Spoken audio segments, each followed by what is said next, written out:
Глувци шетаат на таванот од тоалетот во студентскиот дом Пелагонија.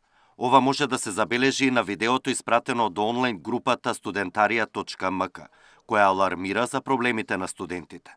Според лицата кои ги испратиле снимките, за присуството на повеќе глодари во домот пријавиле и кај службите, но наместо решение, како што тврдат, добиле одговор: од глувци ли се плашите?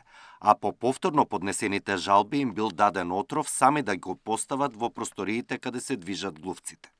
Директорот на студентскиот дом вели дека проблемот бил решен, а глувците се наиздиле поради ѓубрето кое не се собираше од и околу контейнерите. Имајќи предвид дека по последно време како беше состојбата со ѓубрето во Скопје, и нормално е да се случува да се појавуваат такви работи, нека глувче или некои инсекти, и сега преземени се сите мерки, направене деритеризација и дезинфекција на домот, и студентите мислам дека ќе бидат задоволни. Покрај заглувците во Пелагонија, студентите најмногу реагираат за лоши услови и храна во домот браќа Миладиновци во Штип. Александар Динев, Сител телевизија.